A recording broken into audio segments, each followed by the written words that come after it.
Today's update is a small one, but it addresses some of the most relevant bugs at this current time. Let's talk about them right after SkinsMonkey. SkinsMonkey is an automated service that lets you trade skins instantly for a fee, sign up now, and get up to $5 bonus. Simply add items from your inventory, then find skins that matches your current balance. Site offers live support 24/7. You can also top up your balance if you're missing a few dollars, and there's a lot of skins to choose from. Visit my link down below to get to SkinsMonkey. One of the hotter topics has been the infamous boost bug, because for anyone who isn't invested, this is the patch note that addresses what most people have described as the boost bug, which I also made a dedicated video on. But really, it happened whenever your ragdoll touched another ragdoll, and to call it a boost bug is certainly confusing at this point, but that's what this patch note is tackling for anyone not aware. So again, if you were wondering where the boost bug fix is, this is the one, and Valve isn't even wrong here with its description because it's not a boost bug. It never was.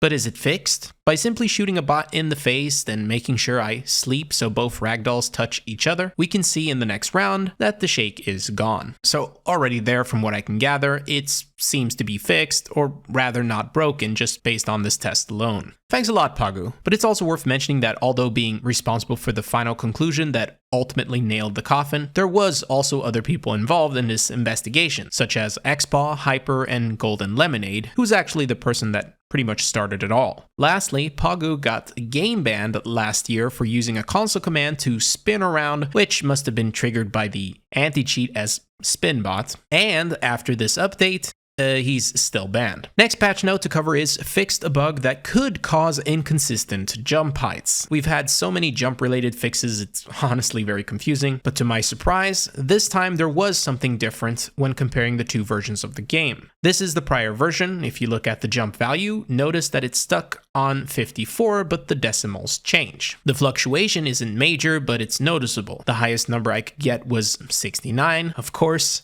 and the lowest is 64. This fluctuation actually changed in the latest version of the game, where the decimals are now always stuck between 66 and 67. So when they fixed a bug that could cause inconsistent jump heights, I mean, even if it's just decimals, there's less fluctuation in the latest version of the game, even though it isn't exactly the same value all the time. It's a small win, I suppose. But ultimately what matters is putting it into practice. Does it affect any of the problems that we've had with jumping? So for fun, I tried to run the triple jump a couple times just out of curiosity. Prior versions resulted into most jumps being successful, but then as you all know, after a while, the player becomes clumsy. The latest version of the game is, sadly to no one's surprise, no different. What I've noticed is when the slumber kicks in and your character gets confused on, how to jump, take a couple seconds to stretch your legs, then redo the jumps and you're back to normal. I also tried, for fun, setting SV jump spam penalty to 0, no difference, as well as looking at the stamina value, but nothing gives. You could almost call this clumsiness a hidden CS2 feature. I suppose the good news in the end is that jump heights are now less varying according to my testing, even though actual important jumps aren't exactly consistent. Then this patch note, you know what? Nope. I'm not even gonna try, but hopefully the people affected will notice a difference. Moving on, Linux players had trouble with the game where it started freezing when opening menus. Based on the comments, it seems they weren't the only person experiencing this, and apparently this was relevant back in the middle of July. So poor Linux users had to suffer for a pretty considerable amount of time before Valve came in and dropped the fixed a case for Linux users where the game would hang when opening the pause menu. And that was the update for today. Be aware you can still pull off a very critical wall hack exploit, which hopefully will get fixed soon. But I hope you enjoyed this little video. I'll see you guys soon. Peace.